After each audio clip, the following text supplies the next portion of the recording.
So, this is the beginning iteration of the Body Space podcast, which I will eventually turn into a podcast, but I would like to start by having a couple of sessions here live on Substack. And that's going to begin with me. And then it will bring guests in to tell their stories. And the whole objective for today is to share the story of how Body Talks came to be. Body Talks is the name of my coaching and training business. And it was actually originally going to be the name of the podcast. And then I felt that the body space just created a container more for this dialogue itself. So the body space is like the container for Body Talks. And so today is going to be me sharing my story. And really, it's like the story of my life. It's the story of how I've arrived at Body Talks. After being in business for 8 years and finally feeling like this iteration of my service is the proper form of everything I've been working up to and everything my body has led me towards, and seeing the way that all of those little pieces connect to me from the very beginning, which a lot of these connections were made in retrospect, but of course at the time I wasn't aware of them. I also think for anyone watching, especially those coming over from Instagram, this will give a little bit more of me following up on this promise I've made a couple of times, where I've really alluded to how difficult the last couple of years have been for me. And I've alluded several times to, like, I'm going to tell this story. And I think it's obvious that in the last 2 to 3 years, the flavor of my content, how I've been presenting myself and the types of clients that I work with has really changed. Not fundamentally when I look back, but in the way that I present it and market it has definitely changed. And a huge part of that is me diving deeper and understanding my own personal experience, as well as through that process, kind of stripping away all this armor and finding a more authentic way of presenting it. So this podcast, the objective for today is to kind of just tell the story of, like, what the fuck happened to Meg between, like, really my life, but between 2022 to now. What is Body Talks all about, and how am I setting the stage for the body space as a place to continue these conversations of opening deeper dialogue with the body and learning deeply to listen? Because I think now more than ever, this is so necessary, and we need to see examples of it from other people to understand this process. And I think those who have been through a journey with chronic pain, chronic illness, nervous system burnout, any sort of extreme, and you could say spiritual, energetic life experience that has fundamentally forced them to surrender, to let go of old identity, to be in a space of not knowing if they're going to get through it. And I call it forced surrender, but really being pushed into a place where the only thing left is to listen deeply to my body. And that is the only thing now that I understand is carrying me through. And I would like to continue to share stories of people who have been through this process and the insights that they've gained from that, because I think it is so valuable. I think people who've been through chronic pain and illness and limitation and this relationship of having to rebuild trust in the body from the ground up are some of the most enlightened people I've ever met. And I'm having these conversations in my life, and I want to share them, because every time I'm having these conversations, I'm getting chills, and I'm like, this, more people need to hear about this. More people need to know about this, because the other thing is that so many of us who are initiated into this process, however you want to view it, we feel very alone in that process because of the pace at which the world continues to move. And the pace that we have to adopt in order to actually have space to deeply listen, and what that means.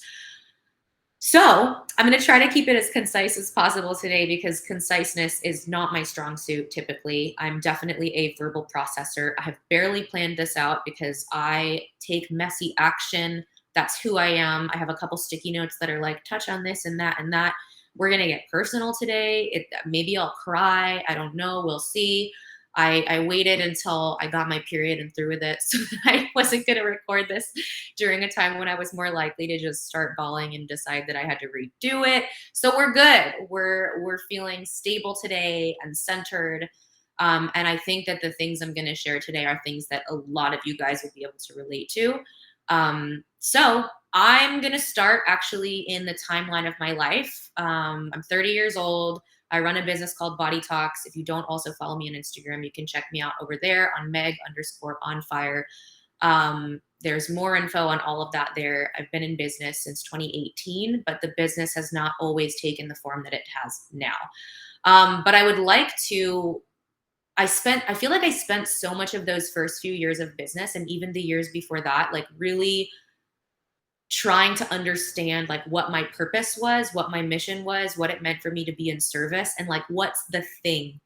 Because becoming a trainer for me, it was never the thing. I went through so many years working in the fitness industry of feeling like I'm not a trainer, I'm ready to leave, I'm going to do something else, this isn't right, I'm not aligned with it. And there were so many reasons for the like cognitive dissonance or the resistance that I had in my body towards this thing that I loved so much and was so good at and was so deeply intuitively connected to, but also had such a great resentment and resistance to. There are so many reasons for that.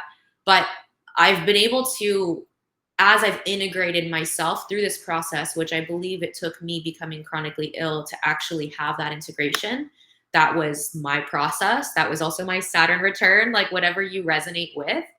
But now I can see how the timeline of my, not only do I know that I've hit on the thing, even though that may continue to shift and evolve, that thing being Body Talks, but because I feel that intuitively in my system, but I can see that if I look at the timeline of my life as a whole, every single piece of me points back to this thing. It's all there and it's always been there. And that's when I think that you know that you're really on your purpose and in your magic and in your service and in your energy, whatever it is that your soul came here to do, because you realize that there's actually nowhere else you could have ended up. It's not like, oh, I chose this career and I should have done something different. It's, I tried to choose a couple other careers. I tried to turn away from this thing so many times because it was too easy, too difficult. It was too triggering. It was forcing me to break all of these old identities. It was forcing my body to break down. Like my mission is the thing that made me chronically ill, and chronic illness has, created my mission. And so there was a part of me that like, I don't want to go down this path. I don't want to be sick. I don't want to be in pain. I would rather just turn a blind eye to it, use my art degree, go get a graphic design job, do something else. And the number of times that I tried to turn away from this mission,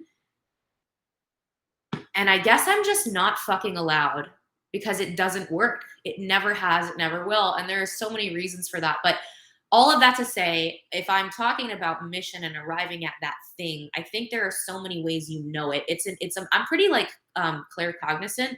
So for me, it's like, yeah, all right, we just know, or we know when it's like also a no. But it's also, okay, yeah, the timeline of my life, if we look at everything, it has continuously led me back to this thing. And then the third piece is shit burns every time I try to do something else. So I'm going to start with, quote, the story of my life, the timeline of my life, now having connected the dots. Of course, when I share things, I wouldn't have known at the time of sharing that these were all connected until having the perspective that I have now. But it really begins with early childhood. And I'm starting to understand this on multiple planes, right? Like, I understand it on a medical plane. Maybe we're talking about hypermobility. We're talking about a highly sensing nervous system. We're talking about being evaluated for giftedness, ADHD, autism, all of the things in your youth. We're talking about having an experience of like early adolescence where it maybe felt isolating, or you were excellent at connecting with people and yet always alone. So for me, like really good with one-on-ones, not so good in groups. Am I an outsider or am I popular? And it was like I was never a popular kid, but I was never like felt rejected either. It was a very interesting in between that we'll get to. But young toddler, all I remember is that, well, I have some memories and some blocked memories, right? And I'm not going to go too deeply into like personal traumas and stuff on this podcast because I just don't feel that it's necessary, not what I want to share. And it's also can be triggering for some people. But I always felt like an artist. My mother was an artist. Being an artist was like the one thing that always made sense to me. And so I spent most of my childhood going to art camps. And my mom was a visual artist. My dad's a musician. So I was born of two artsy fartsy, probably super fucking neurodivergent, probably hypermobile, maybe autistic parents. Like, so now looking back, I'm like, you are me and I am you. And we're kind of bonding over that. Right. But, yeah, so I spent my adolescence going to these art camps, singing in the church choir, being surrounded by music, being surrounded by dance, being surrounded by art. And it was always my favorite thing. And as a little kid, I was super, super quiet, very shy, like very introverted. I remember being shy to the point of fault, shy to the point of fear, extreme shyness. And looking back at like all of this kind of now somatic understanding of shame and all these other emotions, there are deeper things there. But one of the things that I feel like my parents and people have always said was just, she's so observant. Like, she's so quiet and she's so observant. And I saw art in everything. Like, I would be counting ceiling tiles and making shapes with them. And like, I was like always in my own fucking little world. And around 7 years old, I don't even remember what triggered it. I still don't know exactly like what the causes were. Now looking back, I believe that there was an element of toxicity, a critical mass of hypermobile nervous system activation. Whatever it was, I started getting what the diagnosis at the time was extreme generalized anxiety. And I'm talking like panic attacks, paranoia, fear, insomnia, up all night. I would see things. So that's a whole other thing. Like, I was seeing things, I was having dreams, I wasn't able to sleep. And I was like coherent, right? Like, I wasn't like going crazy, but I was obviously troubled. And a lot of it was actually attached to sensation that I was feeling in my body. So I remember having a sensation of not being able to take a full deep breath, or slight vertigo, or blurry like just feeling as though I was like, the veil was thin. I didn't know what reality was and what wasn't. Some things that weren't there felt realer than things that were. And not in like a she's going crazy kind of a way, but just in like I think your nervous system, your vestibular system, and maybe if you want to like attach that to spirituality, energetics, all these different systems are speaking at once. And in the early 2000s, the only information that we had was like, oh, she's anxious. And so at that time, it was like, I went deep. My dad is a clinical social worker. So I went deeply into therapy. I went deeply into cognitive behavioral therapy, psychiatry. And I was basically told like that the physical sensations that I was feeling in my body were symptoms of anxiety, rather than anxiety is just one symptom on a long list of what we now understand to be deeper nervous system dysfunction that has different roots. So looking back, because there was a mirror image that happened around 27 years old, 26, 27. So 20 years between these, there was stuff that happened, but I felt like I didn't identify as like being ill, right? The mirror image was like, oh, I was too young to know it at the time, but like these were symptoms of what we now call chronic illness, right? So debilitating insomnia, really bad eczema, like extreme eczema, neuroinflammatory symptoms, nervous system distress, signs of dysautonomia, mast cell activation syndrome, all these things that I now understand that at the time I wouldn't have known, my parents wouldn't have known, even doctors wouldn't have known. And so I understand now that from the very beginning, I have always had a very sensitive system. And I've always been like, I hate the word like psychic, but I've been quite intuitive in that place too. Like, I've seen things, I felt things, I've known things. There were times later in life that I started to like use that, but never have been like open about it and never have like called myself a certain thing. And being like personally really rooted in this intersection between like science, energetics, spirituality. Like, I see how every plane is happening at once. I do see the highly sensing system the intuitive, psychic, medium, claircognizant, clairvoyant, clairsentient system as a super sensitive nervous system that might also have connective tissue disorder, that is great at pattern recognition, but also because we're intaking more sensory information, we're receiving more information, but it also makes you more basically possible for you to have chronic illness, or more susceptible, that's the word I was looking for, chronic illness or chronic pain and all these other things, because of the level of information that you're filtering, that is just higher than maybe someone's system who isn't processing that same way. So things always have felt difficult for me to simplify. I wouldn't say that I necessarily get overwhelmed easily, because I have built a high capacity to flow and receive a lot of information at once, but that can become very overwhelming when I'm getting downloads and I don't know how to organize them, and I need to make content and I'm talking to someone, but I'm talking too much. And so as I began to get older and I was trying so hard to communicate all of these levels that I was perceiving, as well as I'm scared about the sensations I'm having in my body. I'm 11 years old and still nobody around me can relate to this experience that I'm having, even on like an autonomic nervous system level. All of that, I think did culminate in a massive burnout around 27, 28, 29 years old, but I wouldn't have known it at the time. And so I became really good at disassociating fully from my body and attaching to certain external resources that made me feel strong, stable, and safe, in order to survive. So, and there are a few things that happened that I think encouraged that process. So around the age of 11, I was put on SSRIs. It was a little bit of a traumatic experience trying different medications. I remember, and this is a huge point of like personal sovereignty trauma that I've had to work through, because this was not my choice. I was too young to make that decision, and it has had a massive impact on my life as an adult. But around 11, I was put on, I think, Zoloft. And I was on that for many years. By the time I got to high school, things were like normal again. I was a 4.0 student. I was doing really well. I knew that the way my mind worked was different than the people around me. I studied differently. I intook information differently. I spoke differently. I wrote differently. Not that I was singling myself out, just that there always felt like a level of intensity in the sensory and cognitive information that I was receiving, that it was difficult for me to simplify things, right? So I was always like overworking, overstudying, overdoing.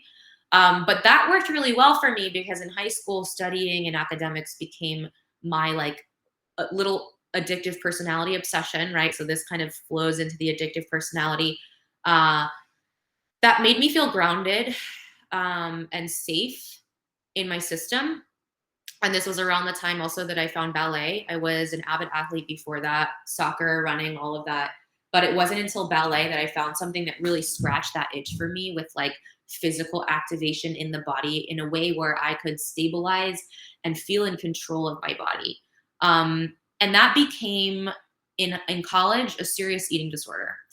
And I spent so many years after that really looking at like, why did I need to be thin? And what's this pressure on society? And was it the ballet? And I actually came to realize like later on, and this might be an experience that you can relate to if you are a highly sensitive system and you've been through an experience with an eating disorder. I actually feel like so much of the exercise addiction and the eating disorder itself were more rooted in my sensory experience than they were in my ideas of what I should look like. So I had those ideas. We all have those pressures. But what was really driving the over-exercise more than anything was my main thing. So I would run like 10 miles in the morning before it got light. And then I would go to like 3 hours of ballet at night, and I was like not eating carbs. So I wasn't a calorie counter. I wasn't an obsessor. I wasn't tracking my weight. In fact, when I saw that my weight had dropped under 90 pounds, I got really scared. So another element of the eating disorder experience is just an addiction in general, right? Like there's always one side of your mind that is in reason and it knows what you're doing and it knows that it's not good. And then there's also another side of you that like deeply does not want to stop because it feels like it gives you a sense of control. But now realizing, now that I understand about hypermobility and being a highly sensitive system and dysautonomia, simply put, I understand that exercise was something that actually grounded me into my body, helped to regulate me, helped eradicate some of my symptoms of dysautonomia, like probably was helping to regulate my blood pressure and all these things, and also was building stability around my joints that was helping with hypermobility. So I haven't been formally diagnosed with these things. I just like know, and it makes sense now because I've gone through a season of like actually stopping all of those things. And that's when the chronic pain entered the chat. So basically, childhood crazy anxiety, connecting the dots to all those physiological processes, college, severe eating disorder, had to work through that. I had been off of the SSRIs, and then during the eating disorder, they put me back on them. So long history with being medicated, psychiatric medication, like back and forth. And I'm really open about all of this because I think it's so important to look at like when you're looking at your full stress bucket, when you have chronic pain, chronic illness, extreme burnout, we're not just talking about like what's been happening over the last 3 months. We're really talking about what has your body been telling you for the last 20 years. And that's what I was able to root deeper into. But to simplify, right, I graduate college. I've healed from the eating disorder. I was put out of ballet during that time. So I started going to the gym, and the gym saved me. Lifting weights saved me. Building muscle saved me. I would become the strongest. And I started like a secret fitness Instagram account in 2015 or 16 in my senior year of college. That was called Wild Goose Loose because I had this thing for this poem by Mary Oliver called Wild Geese that I read during the thick of the eating disorder when I was really, really afraid. And that was like my poem. So this Instagram account was really all about like gaining weight and healing and getting strong, And it became my like fitness account that eventually I became certified with NASM in 2017. 2016 or 2017. I got my first like training gym job, corporate gym, everybody loved to hate it. And through that next couple of years, I continued to kind of go through this healing. And I don't think I realized until the last few years, the level at which my physiology was still struggling, specifically my hormones and my thyroid and all of these other pieces. But I continued to root into a new version of exercise addiction. And I turned it into my career. Then that's really the truth of the matter, which I think is a story for so many of us. And still through this whole process, if you keep the thread of body talks alive, I actually went to school I got a double major in biological anthropology and fine arts. So when I went to school, I was like I was following that thread from childhood and I was going to be an artist. That's what I was going to do. And I was oil painting and I was sculpting and I was like doing all these different things, wood shopping. Ceramics was like hugely healing for me because I was doing ceramics during the semester that I was like actively in eating disorder recovery. So it was a huge outlet for me. Lots of tears in the clay, lots of things. And I went into the biological anthropology because I wanted to go to school to study biology and art, and like nobody around me was doing that. And yet I was getting all these reflections in my own understanding of the world, the universe, whatever, that like they're the same thing. And then if you look at the Renaissance, that they are, biology and art are like intrinsically linked. And so I was like, I always felt like a Renaissance woman. And like my first year seminar was about the science of art. It was all about the Renaissance. And I was like, see, but I kind of realized early on that if I were going to go into biology, that it would be like pre-med. And I was like, oh, no, I'm not feeling aligned with medical. And then I found biological anthropology and I fell in love. Like the evolution of the human body, the history of human evolution. My favorites being how the bones develop. So learning every bone in the body, sketching it out like it was an art class, aging human specimens, sexing human specimens. Like I had access to the lab and I was like hanging out with all these like dead people all the time. And I got deeply into the osteology, the bones. That's when I started studying the physiology, the muscles. And so it was a really smooth transition for me from all of the anatomy and evolutionary science that I was studying. Like, what does it mean to like be a human, right? In all these different dimensions, but then also the cultural anthropology of art. What does it mean to be a human on a physiological, anatomical level? And what does it mean to be a human on this level where we are constantly processing the sensory information that we're receiving through that physiology by creating art, whatever it is, creating art, truly creating art. And so to have that and to study how all of these different cultures across the world were doing that. Like I had one class that was all about music in the Caribbean, and we were just in there listening to soca for like 3 hours. And I'm like, 20 years old, little 90-pound Meg, just like shaking my little booty. And it's just funny because it's like, I was fascinated just by all of the different ways that humans could create expression of what they were experiencing. And so then my senior art show, which was this body of work that you work for 2 years to build. And I remember I started with a lot of oil paint. My focus was always bodies, anatomy. So I would take my anatomy textbooks and I would stylize them into art, whether with oil paint, charcoal, drawing, whatever it was. And I remember at one point my professor asked me, he was like, what's your objective for color? Because I was like using all these like funky colors with human bodies. And I was like, I don't think I have an objective. I think I just really like color and I don't want it to be realistic and I like it, but you're right. I don't know what it's doing. And he suggested that I confiscate it until I could figure out why I was using it.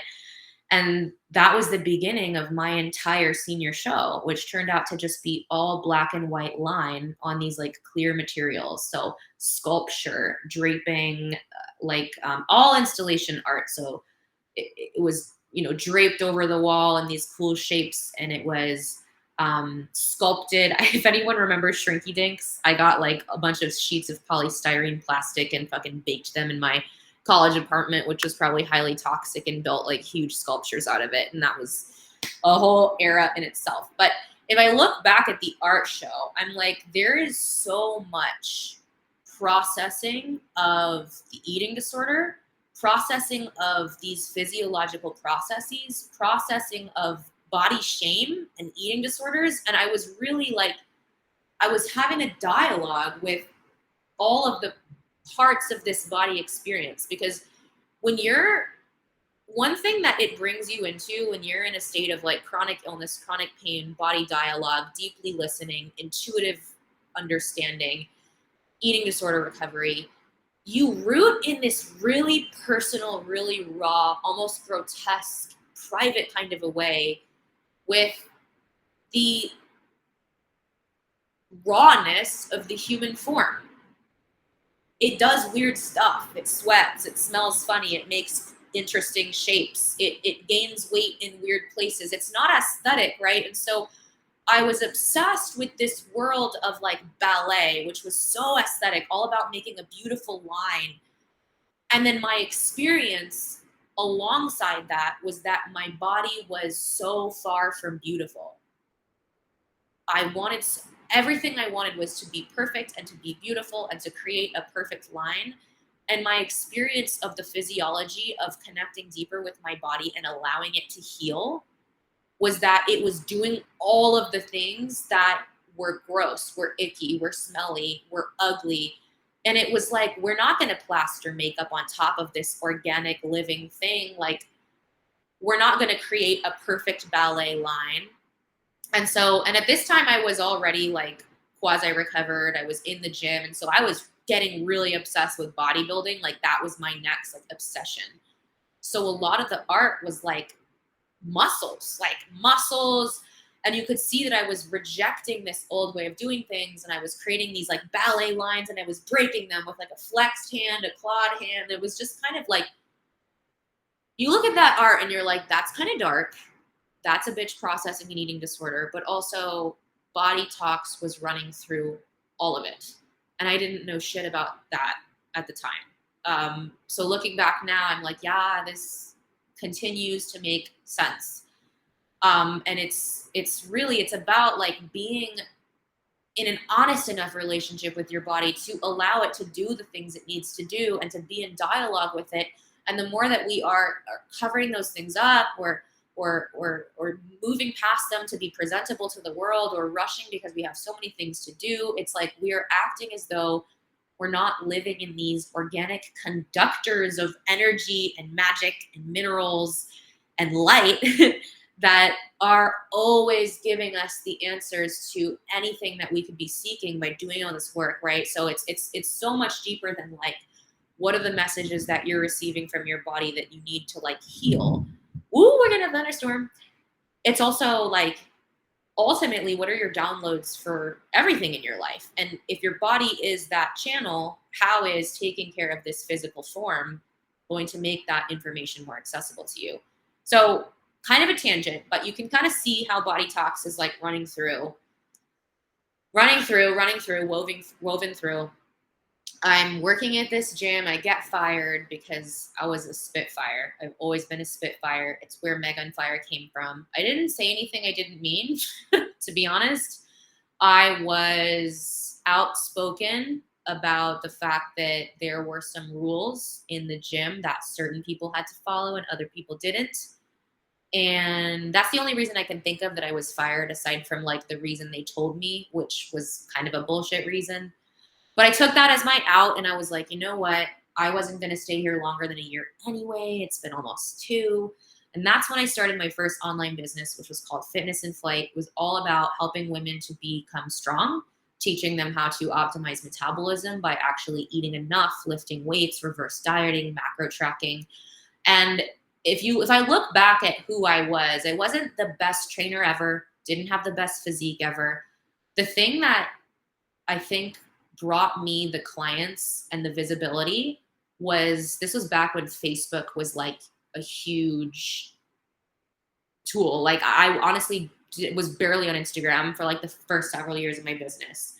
I would go live on these Facebook videos and I would deconstruct mindset things that other coaches were saying. I would deconstruct like, what does it mean to be disciplined? What does it mean to have motivation? What does it mean to have confidence? And I would sit there and be someone who's questioning like, how is this psychology working for you? And is it working for you? And that's what drew people in, so then eventually, like maybe 3-4 years into my business, I ended up focusing more on the quote at the time mindset part of it. I was like reading all this Joe Dispenza. I was understanding the physiology of emotion. I went and became certified in NLP, hypnosis, and like some somatic modalities, timeline therapy. And this is kind of when I was getting into the like spiritual, crowd in Austin, because I moved here in 2019. And, I kind of like passed through all these different communities and never found what I was looking for.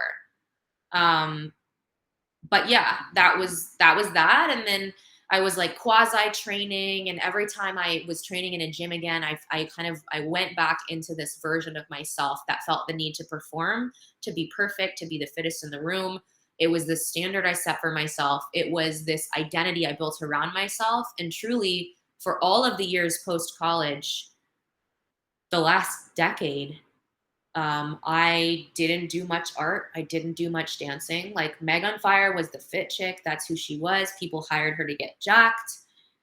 And things began to unravel around 2021, 2022.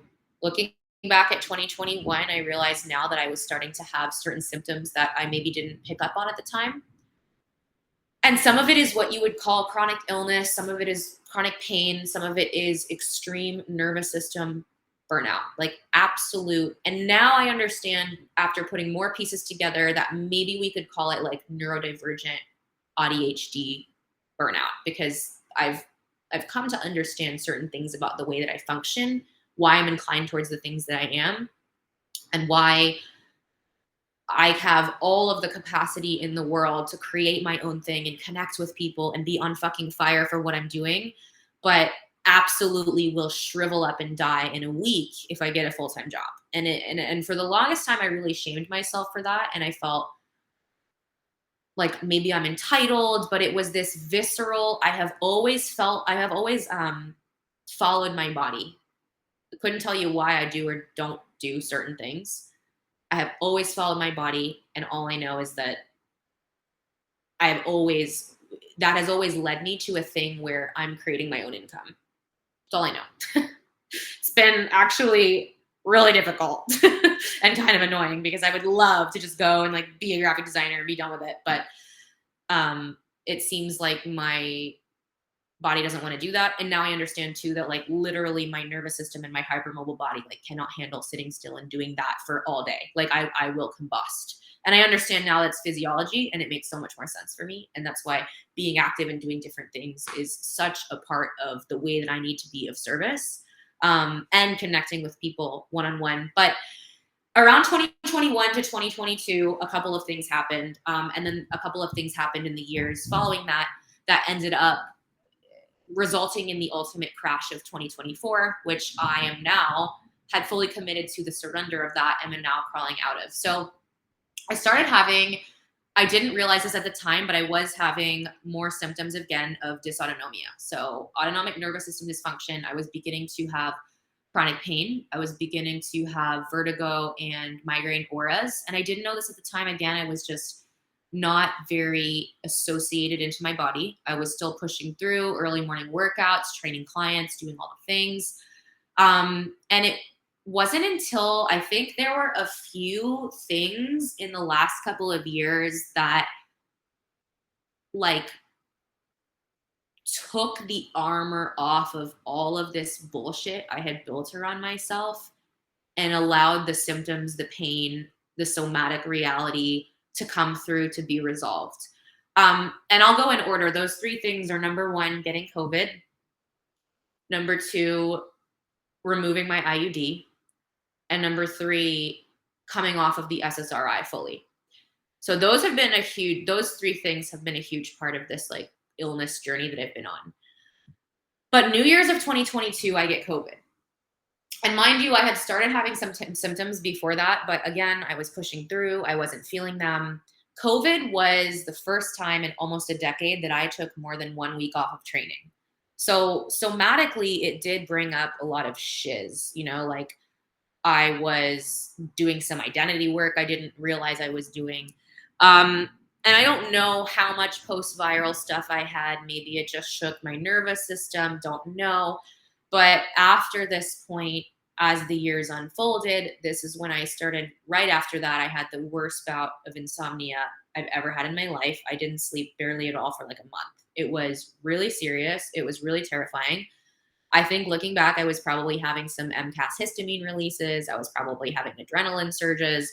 I do think even prior to the IUD removal, my hormones were like kind of weird because, mind you, since the ED, I had not had regular periods at all. I did a little bit on birth control. And then once I got the IUD, I was like, this is normal to just not have a period on an IUD. So for pretty much my whole adult life until I was like 28, I just like didn't have periods. So if you want to go into this like deeper spiritual line too, there is some like generational fertility healing. There is some deep disconnection from femininity and being a woman and building an armor around oneself that it makes one prone to eating disorders. Like there's so much there that I'm still exploring the dimensions of, whether it is physiology, whether it's finding a name and an experience for connecting to my ancestors and what that means to me. There are so many pieces of this, but simply put, my first major crash out was in February 2022. Absolutely life altering. And it altered my world in such a way that I actually couldn't continue the way that I was. So I naturally, as one does, at 26 years old, full of impulsiveness and self-assuredness, I packed all my stuff and I moved to Mexico for 7 months. And that was a really enlightening 7 months. There were so many things that happened during that time. I learned so much about myself. I learned how deeply I feel loneliness. I love to travel, but I one of the things that brings me back always is this deep loneliness. I learned how much I love being able to speak Spanish. I'm fluent in Spanish. I love Latin culture. I love living there. Like, it just meant so much to me. And ultimately, the reason I came back was because I started two things. Again, my body's always leading me. And I didn't know it at the time, but body talks. She's going to put her foot down and nothing else is going to matter. And through all of this, I have always followed that. I have always followed that. I've always been stubborn about following that, to the point where my family and, a lot of people don't understand it. But even with like, yeah, I'm going to start my own business, I'm not going to get a job at 23. I have always followed this so faithfully, whether I knew it or not. And it didn't ever feel like a choice for me, ever. It felt more like if I don't do it, I'm shriveling up. Like, it's really like the somatic experience of not following that is so profound for me that I can't do it. So I'm in Mexico for 7 months, and right before I come back, two things are happening. One, I'm really not feeling well. Something isn't right. I'm feeling inflamed. I'm starting to get rashes and hives. I am having trouble sleeping. I'm having gut issues. I'm feeling very anxious. Second thing, I have to get my IUD out. It's time. I don't have anything I do. I do have a lot of things against birth control. I'm not here to make a decision for anyone else. I fundamentally believe that it's not good for you. And there's a lot of deeper things on that we can talk about. I can do like a whole podcast just on women's fertility and menstrual cycles and all the history of it. Not going to do that. All I knew was like, maybe you could look at it as a process of spiritual development. I had reached the point at which my body was like no longer compatible with this thing. And I had reached a level where your body is always tending towards healing and equilibrium. My body wanted to heal so badly. It wanted to move forward in that process.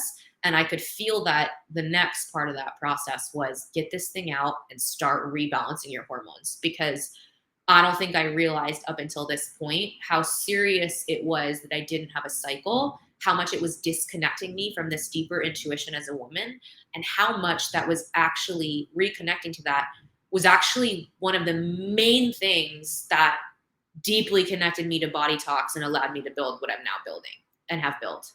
So I come home, I bought a car, paid in full, used in New York where I grew up, with the money I had saved from selling my other car. Because I sold my car to go to Mexico. I was like clean slate. Like, after that extreme experience with the insomnia and all the things that came with that, it was like another level of spiritual awakening. The first major one was when I started my first business. I would say it was like another level of spiritual awakening. It was just like, I need to be elsewhere for a time. And maybe it was just impulsive trauma resolution, but hey, we can call it whatever we want, right? And then I come back to Austin. I'm slowly rebuilding. I'm getting clients. I'm back on my training game. I get my IUD out. I have a whole another traumatic, insane experience with having an abnormal pap smear, which I'd never had, which no woman ever talks about, which there's so much shame around. And I did so much research and so much somatic work on the shame and the confusion and the fear. And then it all ended up being totally fine because my body, just the immune system just nicked it.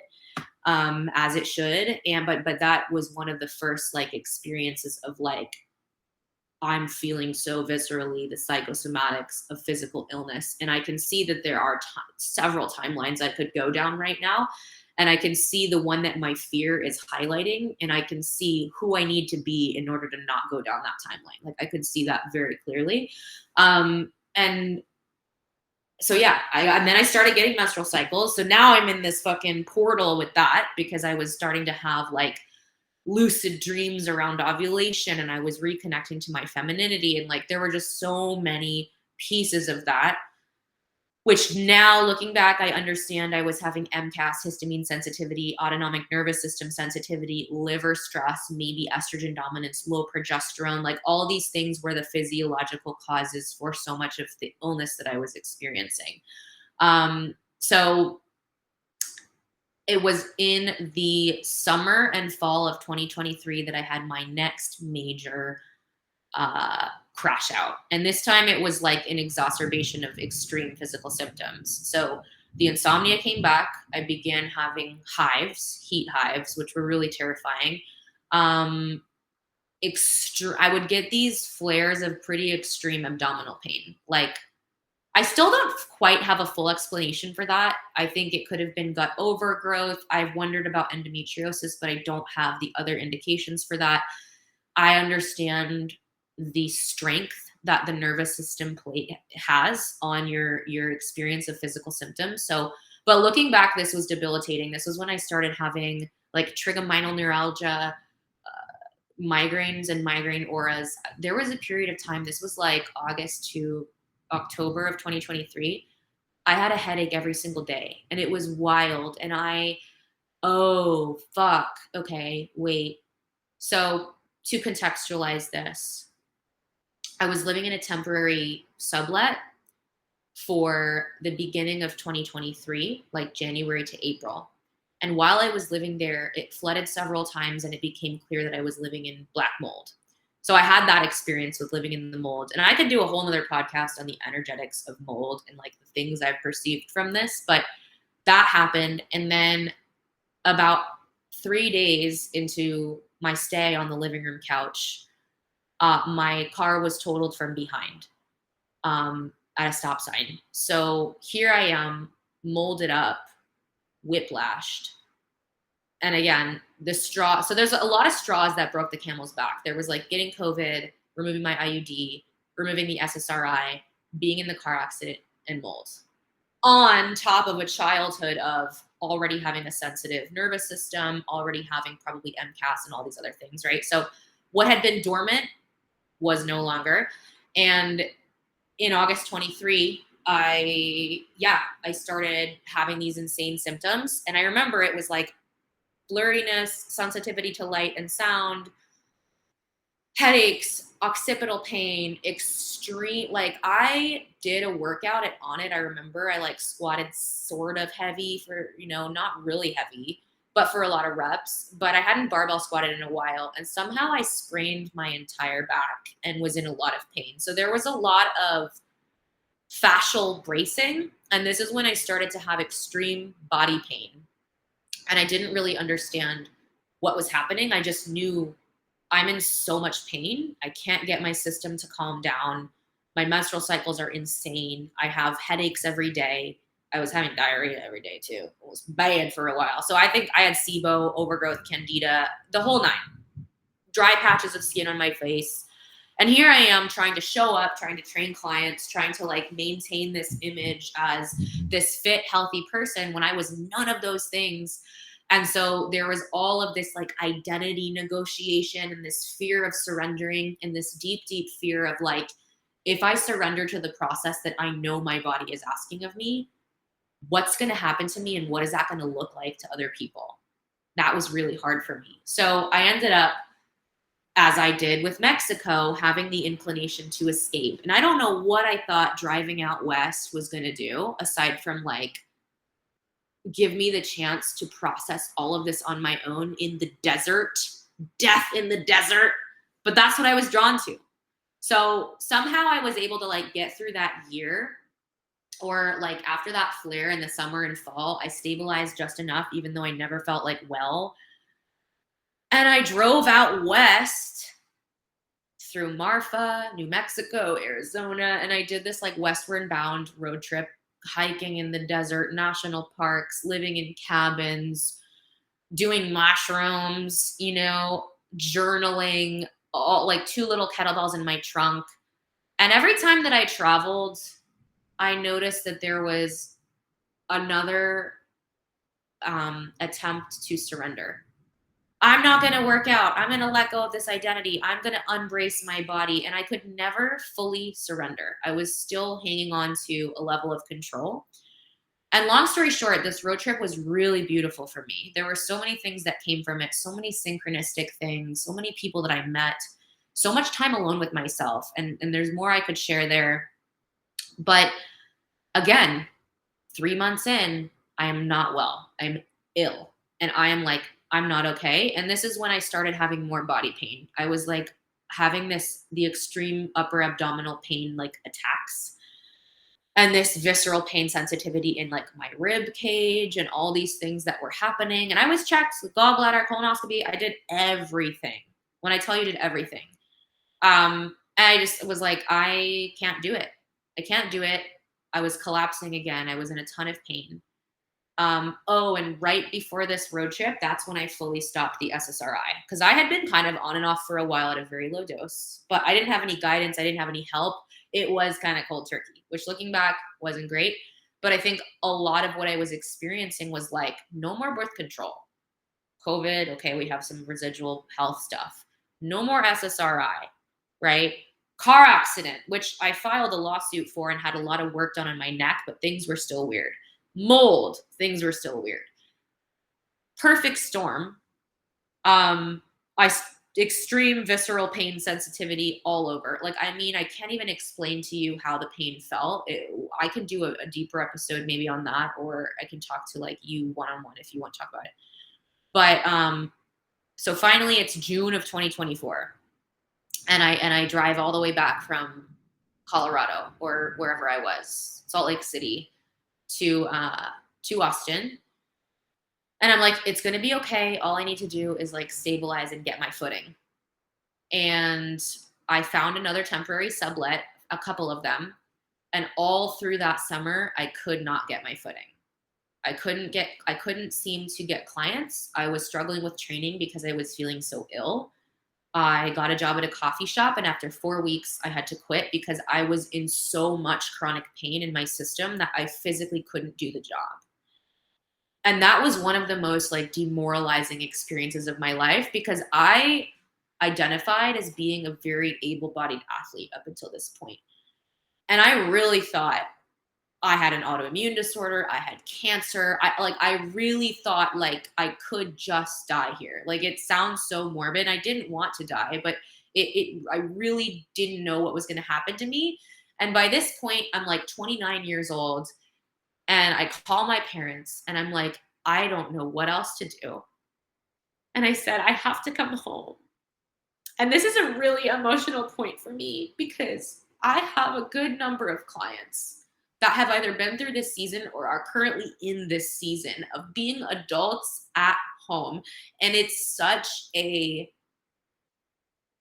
potent and fragile and difficult place to be for so many reasons. I think there's a lot of internalized shame. There's a lot of like somatic triggers at the actual root. And so I go home in October, and I still remember driving home from the airport and crying because I felt so bad that day. I was like, I don't know where all this pain is coming from, and I don't know if I'm ever going to feel okay again, and I'm really scared. It was really, really scary. And simply put, to like sum all that up, I lived at home for 7 months.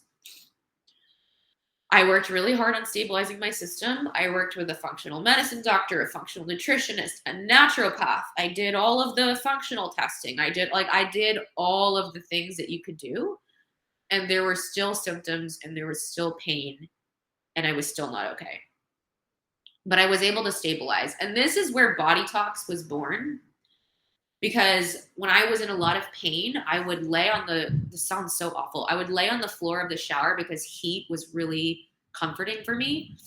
And I recognized that I was at a point where my mind had been searching and obsessing over every little thing. So the hypervigilance from my childhood had come back. And I realized that I was living a direct reflection of my 7-year-old self, again, at 27, or 29 at this point, but you know, the trajectory.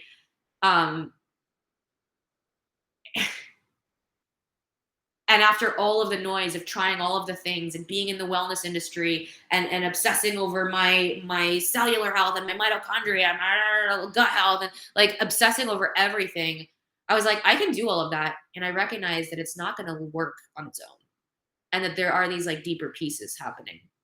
And so I would lay on the floor of the shower, and I would call them Body Talks sessions. So when my mind was tired and I didn't know where else to go, I would open the floor and my body would talk to me. And it was like a source of praying. It was a form of praying, a form of connecting, a form of trusting, a form of building trust. Other than that, I did a whole lot of manual self massage, like, fascial work. This was when I got deeper into breathing because I wasn't working out at all, and there was a deeper piece of processing through the trauma from the eating disorder, because I've been an athlete and maybe I've been overtraining and underfueling for all this time, and I hadn't realized that my thyroid was still so low and my hormones were still so fucked. And so I went through all this trauma of like, did I have an eating disorder all this time? And, letting myself gain weight. That was like a huge part of it.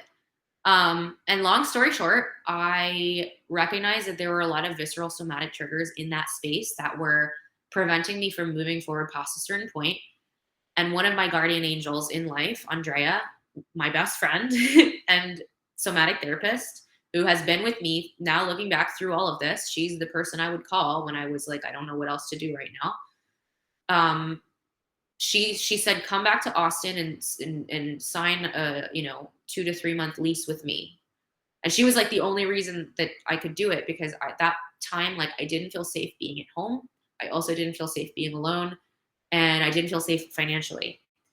So it's crazy that I'm doing this today, and it makes sense because it's April 8th, and I haven't even been back a year yet. I came back to Austin on April 30th last year, and slowly rebuilt my business and my life and my body and my health. And it has come with so much recognition for, yes, histamine, MCAS, gut issues, hormone issues, thyroid issues. Your body's been under we have the raw data now on the things your body's been through and why it's responding the way it is. And the energy of continuing to be in hypervigilance with that and continuing to avoid the deeper work of sitting in silence and doing less and not overriding and taking a break entirely from training and letting your body turn to mush and surrendering the identity and because I was off social media for a year, like all of that's necessary to embody this new version of yourself. Like, it needs to be committed to right here, right now. And yeah, last summer, I feel like I still was kicking, streaming a little bit. And then massive flare in August, worst pain I've had yet in my head, in my occipital, in my body. You have doctors throwing fibromyalgia at you, and you're like, what does that even mean? And again, like MCAS, dysautonomia, nervous system hypersensitivity, whatever you want to call it. There were so many pieces to this, and it's taken me a very long time, and it's something I still work through, to get out of being in a response of fear when the symptoms come. But the greatest gift of this last year has been that as I continue to share more about this personal journey and actually show up in the authenticity of how fucking messy this is and how imperfect I feel and how I've gained 10 to 15 pounds and how I needed that and how I'm a woman who's nourishing myself and how I have normal cycles and I'm healing my gut and I'm somatically working through not using working out as a disassociative practice. Like, there are so many elements here, doing the deep somatic work to actually build my capacity to hold greater sensation, and realizing that the presentation of pain and symptoms was my nervous system actually already building capacity. None of this was new. This was happening for a decade or more before I felt any of it. But I had built such an armor around myself physically with muscle and bad movement patterns, like not bad movement patterns, but just fascial bracing. Like, I called it training, I called it being jacked, and it was functional enough, but like fascial bracing should not be a part of the tension that you accrue from your training. And that I think that took like the whole last year in itself to start unbracing. The only issue was that as I began unbracing, that's when I was in more pain. And that's when I realized that because I'm also hypermobile, I can't not move at all. I have to have strength and stability, or I am in more pain, more symptoms, more histamine flares, more adrenaline surges. And that's when I built the Body Talks framework for training, which I had been building for years before that. It was called Reignite. I was teaching it in mobility classes and doing it with my client. Like, it really slowly built over all these years. But I was forced to actually go back to the baseline of like, I'm going to start from scratch myself. I'm going to do very little training. I'm going to do no weightlifting. I'm going to only breathe. And then as soon as I build just a little bit more capacity to add, I'll add. And I follow my body in that process, and I don't override. Because who would I be to preach that to my clients if I hadn't been through that process myself? So that's Body Talks and everything that I preach. I mean, I hope this is coherent, because it's like I'm already getting long and I'm like, I need to wrap this up.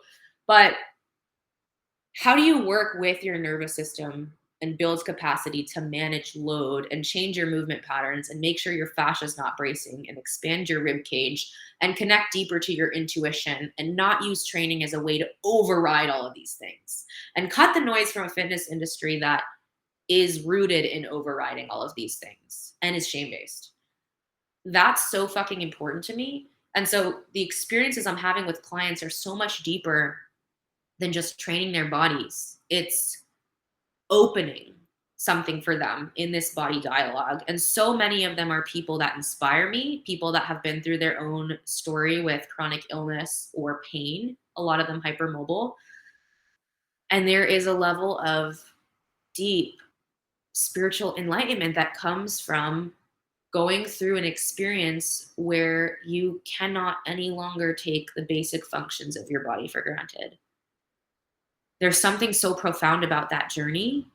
It deserves that you go slow. It deserves that you rebuild slowly. It deserves that your physique goals are not overriding your body's capacity. It deserves that you're not, using movement as a disassociative practice as opposed to what it should be, a connective one. And if it's going to be a connective practice, then you have to have the capacity in your nervous system to manage the sensation that's going to come with that connection, or it will manifest as pain and symptoms and overwhelm. So, I got sticky notes here. Let me just make sure there's so many other pieces to this. I have so much more to say that I think I will just have to present separate topics. Like, I'd love to do a whole podcast on how building capacity in the system, beginning to feel more, unbracing the fascia, and coming back into returning to safety in the nervous system usually initially looks like more pain. Like, it's really fucking excruciating.